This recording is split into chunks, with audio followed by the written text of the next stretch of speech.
हाँ जी बच्चा party, all set.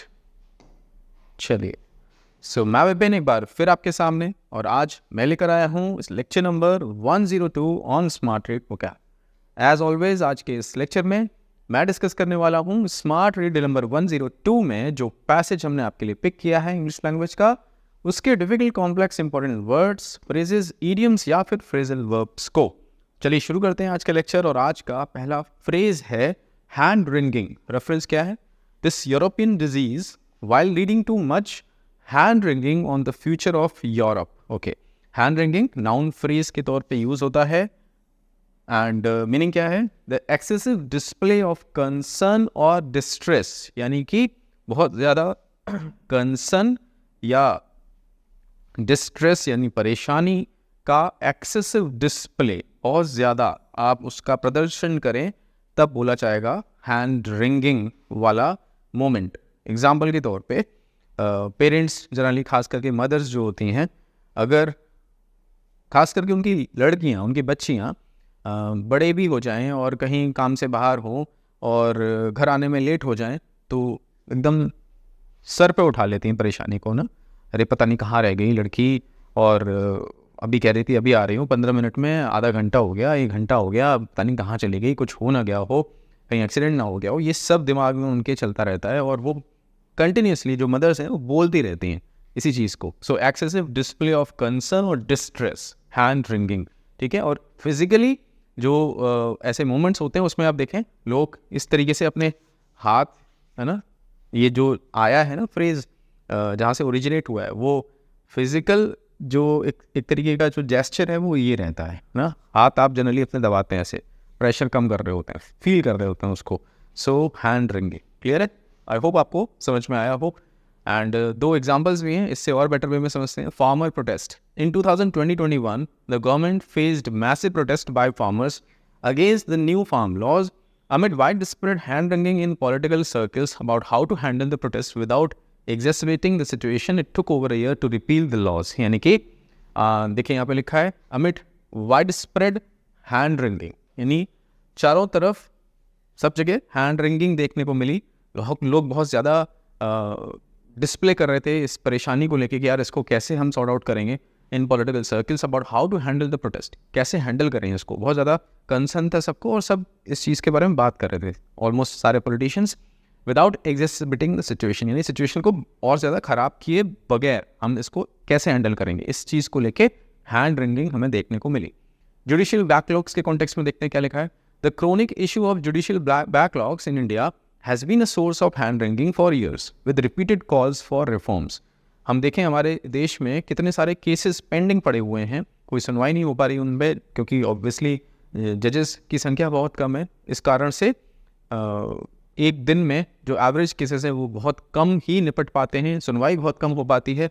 तो इसके लिए बैकलॉग्स बहुत ज़्यादा है और इसके लिए हैंड रिंगिंग हमें देखने को मिलती है, यानी कि सभी परेशान हैं इसको लेके। सो अपना कंसर्न सब डिस्प्ले करते हैं। 4 सेंटेंसेस हैं, देखते हैं कौन सा कॉन्टेक्चुअली एंड ग्रामेटिकली करेक्ट है और कौन सा नहीं। The constant hand ringing over the economic condition shows the publics deep anxiety about inflation, यानी लगातार हमें हैंड रिंगिंग देखने को मिल रही है इकोनॉमिक कंडीशन के ऊपर, और ये पब्लिक की एंग्जाइटी, जो महंगाई को लेकर एंग्जाइटी है, उसको भी दिखाता है। बिल्कुल सही है।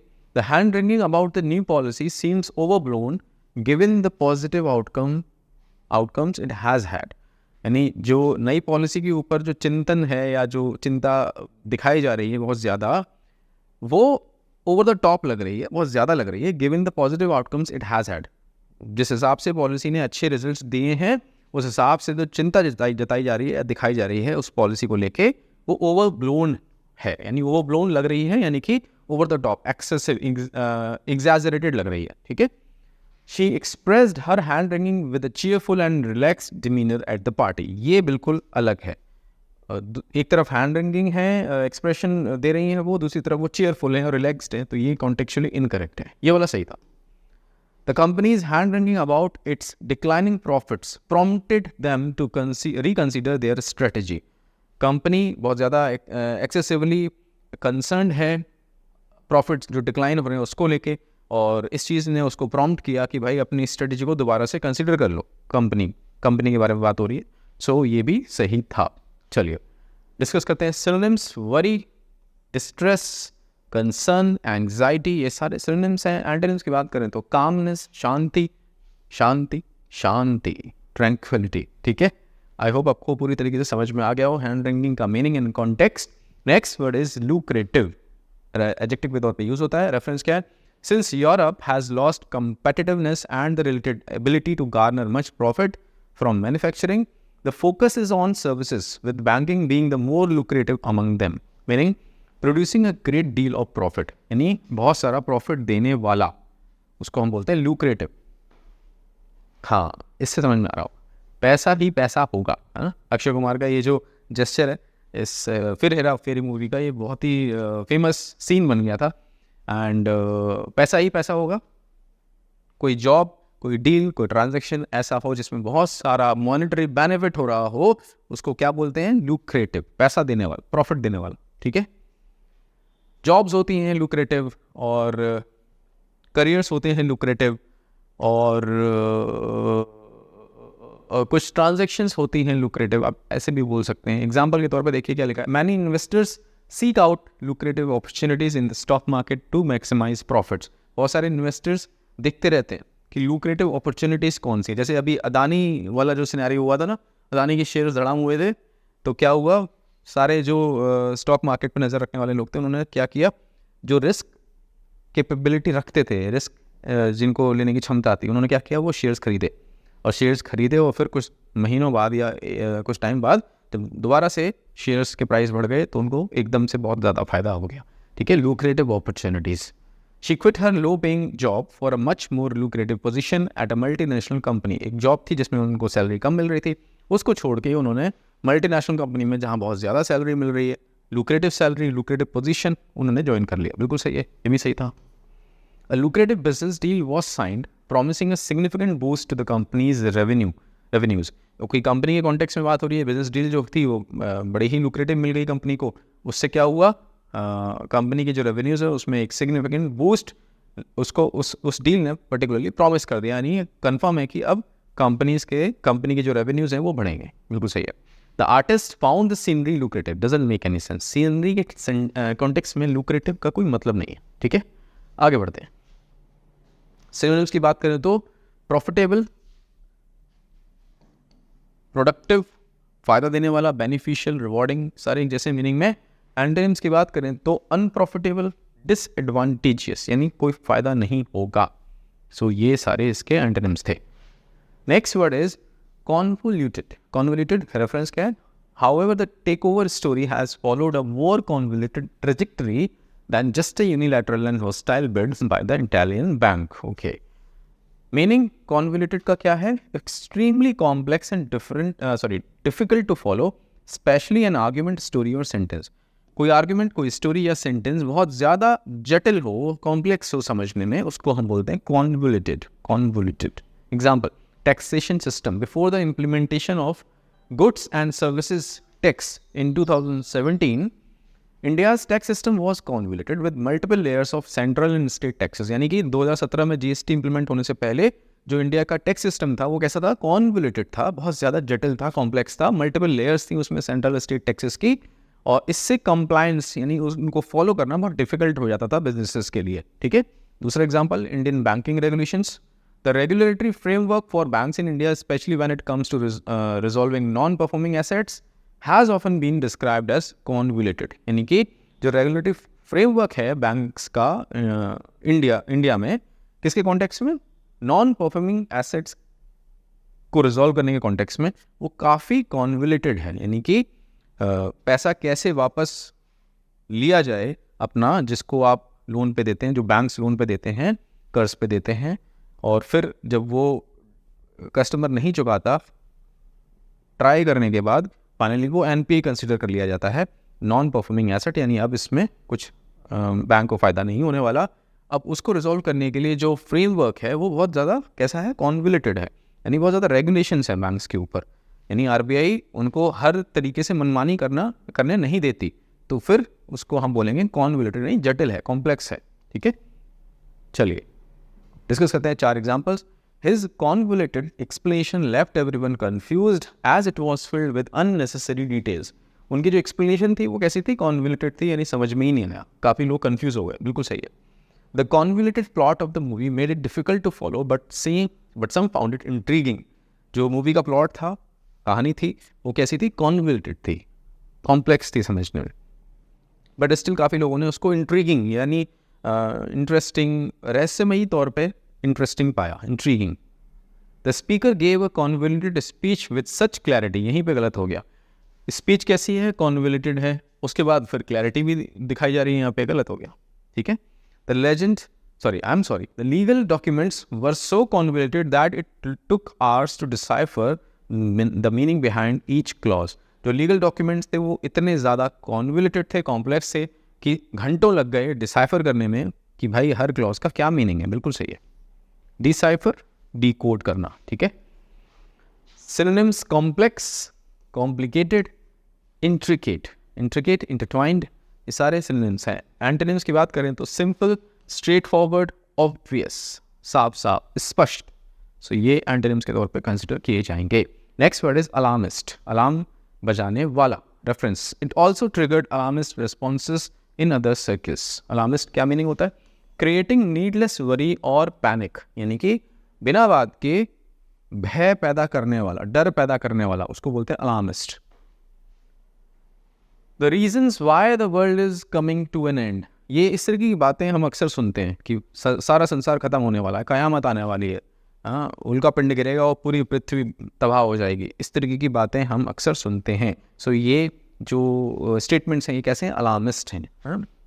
फियर मॉन्गरिंग, भय पैदा करने वाले. Examples: critics accuse the report of being alarmist, designed to create fear rather than inform the public. कोई रिपोर्ट है, अब क्रिटिक्स जो हैं, आलोचक जो हैं, वो क्या कह रहे हैं कि भैया ये जो रिपोर्ट है ना, ये अलार्मिस्ट है, इंफॉर्मेटिव नहीं है, अलार्मिस्ट है, यानी डर पैदा करने वाली है. बिल्कुल सही है. द प्रोफेसर्स काम एंड अलार्मिस्ट लेक्चर. गलत हो गया यहीं पे. काम और अलार्मिस्ट दोनों कैसे हो सकते हैं एक साथ? भेड़िया आया वाली स्टोरी है ना. एक चरवाहा था, वो क्या करता था? गांव वालों को परेशान करने के लिए प्रैंक करता था, और भेड़िया आया इस तरीके से चिल्लाता था. तो जब उसकी हेल्प करने लोग जाते थे तो वो हंसता था उनके ऊपर ज़ोर ज़ोर से. तो वो क्या था? Basically alarmist. फाइनली जब वो उसका 1-2 बार ऐसा उसने किया, जब फाइनली तीसरी चौथी बार जब रियल में भेड़िया आ गया, उसकी भेड़ें खा गया, तो कोई नहीं आया बचाने. तो वो स्टोरी हमें एक मोरल स्टोरी के तौर पर सुनाई जाती थी बचपन में. ठीक है. Some people accused him of being alarmist when he warned about the potential collapse of the stock market. यानी कि कोई व्यक्ति है, उसको अलार्मिस्ट के तौर पे लोग अक्यूज़ करते हैं क्योंकि वो क्या करता है? सबको स्टॉक मार्केट के पोटेंशियल कोलैप्स को लेके डराता रहता है. ठीक है, बिल्कुल सही है. The alarmist tone of the news article suggested a crisis that wasn't fully supported by facts. कोई न्यूज़ आर्टिकल है, उसकी टोन कैसी? अलार्मिस्ट है, भय पैदा करने वाली. Suggested a crisis that wasn't fully supported by facts. और वो न्यूज़ आर्टिकल बेसिकली क्राइसिस की बात करता है जो कि फैक्ट्स के बेसिस पे नहीं लिखी गई है, या फैक्ट के बेसिस पे उसको वैलिडेट नहीं किया गया है. तो ये भी सही है. Alarmist tone. ठीक है. सिनोनिम्स की बात करें तो फियर मॉन्गरिंग, डर पैदा करने वाला. डूम सेयर, कयामत आएगी, ये हो जाएगा, वो हो जाएगा. पैनिकी, यानी अगेन पैनिक पैदा करने वाला. सो एंटोनिम्स देखें तो अनरफल्ड, यानी फ़र्क ही नहीं पड़ता. काम, कंपोज, रीअश्योरिंग, काम, सारे एंटोनिम्स के तौर पे कंसिडर किए जाएंगे. Next phrasal verb is hark back. Reference क्या है? Some of these perceptions hark back to the role of German banks in the years before the shift to neoliberalism. अब नियो लिबरलिज्म क्या होता है? नव उदारवाद. Liberalism हम बहुत बार discuss कर चुके हैं, जहाँ पे गवर्नमेंट एक तरीके से फ्री मार्केट दे देती है. उस गवर्नमेंट का जो इंटरफेरेंस है मार्केट में बहुत कम हो जाता है, टैक्सेशन बहुत कम हो जाता है, ड्यूटीज़ कम हो जाती हैं, और प्राइवेटाइजेशन को बढ़ावा दिया जाता है, मर्जर्स पे फोकस आ जाता है. सो न्यू लिबरलिज्म यानी कि नव उदारवाद, उसी का एग्जाम्पल है यहाँ पे. Meaning it means to recall, refer to or return to a previous time, idea or theme. बात करें हार्क बैक की, it's often used when someone is referencing something from the past or reviving an old tradition or style. यानी कि पुरानी तरीके से चीज़ों को याद करना. यानी कोई पुरानी चीज़ें, पुराना टाइम, पुराने आइडियाज़, थीम, उन सब को रिकॉल करना, याद करना, उनको रेफ़र करना। और एक तरीके से आप पास्ट में जाके जब कुछ याद करते हैं ना ओल्ड मेमोरीज़ को, तो हम बोल सकते हैं आप हार्क बैक कर रहे हैं, hark back. Example, economic reforms debate. Whenever there are discussions about major economic reforms in India, policymakers often hark back to the liberalization reforms of 1991, which transformed the Indian economy. जब भी हम major economic reforms की बात करते हैं तो हमेशा हम लोग कहाँ पे चले जाते हैं? लिबरलाइजेशन रिफॉर्म्स 1991 में, जो मनमोहन सिंह जी जब फाइनेंस मिनिस्टर थे उस समय जो लिबरलाइजेशन हुआ उसकी बात हमेशा होती है। Policy makers often hark back, यानी वहाँ पे चले जाते हैं। ठीक है। Freedom struggle. During discussions on civic activism or mass movements in India, leaders often hark back to the Indian freedom struggle and the role of leaders like Mahatma Gandhi, who championed non-violent resistance. जब भी freedom struggle की बात होती है तो जो एक तरीके से civic activism की बात होती है, तब जो leaders हैं बेसिकली वो बात करते हैं किसकी? महात्मा गांधी जी की, कि किस तरीके से बिना किसी वायलेंस के उन्होंने लीड किया फ्रीडम स्ट्रगल को। ठीक है। Emergency period. Whenever there are concerns about press freedom or the overreach of government authority in India, critics hark back to the emergency period imposed by Indira Gandhi in 1975. जब भी press freedom छीनने की बात होती है ना, और press को या फ्रीडम ऑफ स्पीच को दबाने की बात होती है, तो हमेशा लोग कहाँ चले जाते हैं? इमरजेंसी पीरियड की बात करने लग जाते हैं। देखो तब भी हुआ था, इंदिरा गांधी जब प्राइम मिनिस्टर थी तब भी हुआ था 1975। तो हार्क बैक। ठीक है। इससे आपको समझ में आ रहा होगा हार्क बैक का meaning and context. 4 sentences. The speech seem to hark back to the ideals of the early 20th century. बिल्कुल सही है। 20वीं शताब्दी के जो आइडियल्स, जो आदर्श थे, वो जो स्पीच है बेसिकली उनको याद कर रही है। बिल्कुल सही है।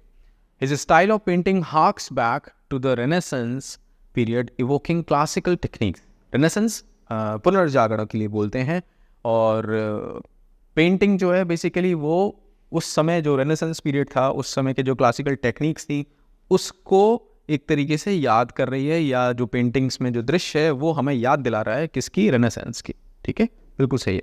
The design of the new building harks back to the architectural styles of the 18th century. जो डिज़ाइन है बिल्डिंग की वो 18th सेंचुरी में जिस तरीके की डिज़ाइन होती थी ना, जिस तरीके का आर्किटेक्ट वहाँ उस समय देखने को मिलता था, उसकी याद दिला रहा है। बिल्कुल सही है। She often harks back to her calendar to check the upcoming holidays. Doesn't make any sense. Calendar को देखना, याद करने के लिए, और फिर आने वाले हॉलीडेज को के कॉन्टेक्स्ट में बिल्कुल कोई कॉन्टेक्स्ट नहीं बन रहा। ये गलत है, ना कि सही। हाँ जी। सिनोनिम्स की बात करें तो रिकॉल, रिकलेक्ट, पुरानी यादें ताज़ा करना, रिमिनिस, याद करना किसी को पुराने समय से। एंटोनिम्स की बात करें तो फॉरगेट, ओवरलुक, नज़रअंदाज करना, अवॉइड करना, ये सारे एंटोनिम्स के तौर पे कंसीडर किए जाएंगे। दैट्स इट बच्चा पार्टी। अब आपको क्या करना है? You know very well. हर एक वर्ड या जो फ्रेजेस हमने पढ़े उस पर बनाना है आपको अपना खुद का एक सेंटेंस, उसके सही कॉन्टेक्स्ट में, और आपके जो सेंटेंसेस का ये जो कॉम्बिनेशन बने इसको एक सिंगल कमेंट के तौर पर ड्रॉप कर देना है इसी वीडियो लेक्चर के कमेंट्स सेक्शन में। अगर आप ऐसा करते हैं तो सबसे ज़्यादा आप लर्न करते हैं। ठीक है। दूसरा काम, मैं अवेलेबल हूँ टेलीग्राम पे, this is my username. जिन भी बच्चों ने स्मार्ट रीड कोर्स परचेज तो कर लिया है पर अभी तक हमारे टेलीग्राम ग्रुप से नहीं जुड़े हैं, मेक श्योर कि आप जुड़ें, क्योंकि मैं हमेशा बोलता हूँ कि एक्चुअल डिस्कशन एंड मेंटरशिप वहीं पर हो रही है। जुड़ने के लिए सिंपली अपना पेमेंट का स्क्रीनशॉट मेरे साथ शेयर करें और मैं शेयर करूँगा हमारे ग्रुप का लिंक आपके साथ। तीसरा काम, पूरा लेक्चर आपने देखा, मैं हाथ ज़्यादा ऊपर नहीं उठाऊंगा, मेरे हाथ में, मेरे शोल्डर में थोड़ी सी प्रॉब्लम है। और तीसरा लेक्चर आपने देखा ये वाला 102। अब आपको क्या करना है? आपको जाना है आपके स्मार्ट रीड कोर्स के डैशबोर्ड पे और अटैम्प्ट करनी है smart read drill number 102। Attempt करने के बाद आपको पिक करनी है आपकी आरसी स्पीड क्या रही इस पर्टिकुलर एक्सरसाइज में, और आपका आरसी लेवल क्या रहा। दोनों के स्क्रीनशॉट्स लेके ड्रॉप कर देने हमारे टेलीग्राम ग्रुप में, so that I can check, I can assess, I can gauge your performance and then I will be able to help you accordingly. मैं विपिन आपसे मिलता हूँ एक नए लेक्चर में कुछ नए वर्ड्स के साथ। Take care.